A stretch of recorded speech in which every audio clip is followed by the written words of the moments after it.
ജീവകാരുണ്യ പ്രവർത്തകനായിരുന്ന ബിജു മുഹമ്മദ് അനുസ്മരണം നടത്തി. ഇടക്കുളങ്ങര സൗഹൃദ കൂട്ടായ്മയുടെ നേതൃത്വത്തിലാണ് അനുസ്മരണം നടത്തിയത്. ഇഫ്താർ സംഗമവും നടന്നു. ഇടക്കുളങ്ങര സൗഹൃദ കൂട്ടായ്മയുടെ നേതൃത്വത്തിലാണ് ജീവകാരുണ്യ പ്രവർത്തകനായിരുന്ന ബിജു മുഹമ്മദ് അനുസ്മരണം നടത്തിയത്. ഇതോടനുബന്ധിച്ച് ഇഫ്താർ വിരുന്നും സംഘടിപ്പിച്ചു. കരുനാഗപ്പള്ളി പോലീസ് സ്റ്റേഷനിലെ സ്പെഷ്യൽ സ്ക്വാഡ് ടീമിനെ ചടങ്ങിൽ ആദരിച്ചു.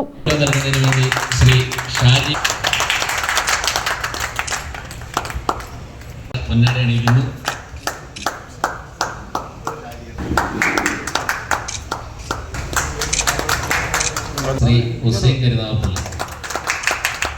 വിവിധ രാഷ്ട്രീയക്കാർ, സമൂഹത്തിന് വേണ്ടപ്പെട്ടവർ, ഇത്തരത്തിലല്ലെങ്കിൽ മറ്റൊരു തരത്തിൽ ജീവകാരുണ്യ പ്രവർത്തകർ, അങ്ങനെയുള്ളവർക്ക് മാത്രമേ ബിജുവിൻ്റെ വലിപ്പം മനസ്സിലാവുകയുള്ളൂ. എന്തെങ്കിലും മനസ്സിലൽപ്പം ജീവകാരുണ്യ ത്വര ഉള്ളവർക്ക് ജീവകാരുണ്യ പ്രവർത്തകനെ തിരിച്ചറിയാൻ കഴിയും. ബിജു 1600 ദിവസം TBA ഹോസ്പിറ്റലിൽ പ്രഭാത ഭക്ഷണം കൊടുത്തതല്ല ഏറ്റവും വലുതായിട്ട് ഞാൻ കാണുന്നു. മുൻപ് എല്ലാ മാസവും ഈ നന്മവണ്ടി എന്ന് പറയുന്ന ആ വാഹനം കരുനാഗപ്പള്ളി താലൂക്കിൽ ചുറ്റിക്കറങ്ങാറുണ്ട്.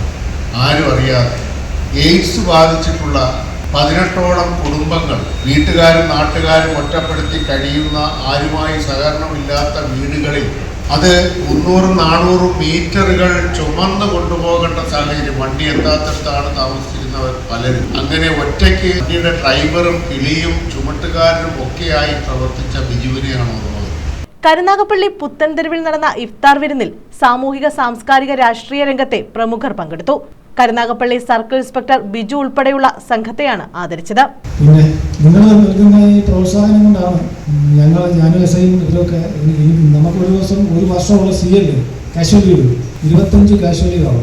മറ്റുള്ള സർക്കാർ ഓഫീസിലൊക്കെ എനിക്ക് തോന്നുന്നത് ഈ സെപ്റ്റംബറൊക്കെ ആകുമ്പോഴത്തേക്കും 25 കാഷ്വാലിറ്റികൾ എടുത്ത് കഴിയും. പിന്നെ 2 മാസം തട്ടിയൊക്കെയാണ് ഉള്ളത്. കഴിഞ്ഞ വർഷം ഞാനും എസ്ഐ ഒക്കെ എടുത്തത് ഞാനെടുത്ത് 5 കാഷ്വാലിറ്റി. തൊടിയൂർ ഗ്രാമപഞ്ചായത്ത് അംഗം നജീബ് മണ്ണേൻ, ബോബൻജി നാഥ്, സനജൻ ചാച്ചാജി, ഷാനു ചൂളൂർ, നിസാർ കുരുടന്റെയും തുടങ്ങിയവർ പങ്കെടുത്തു. News bureau, Karunagappally.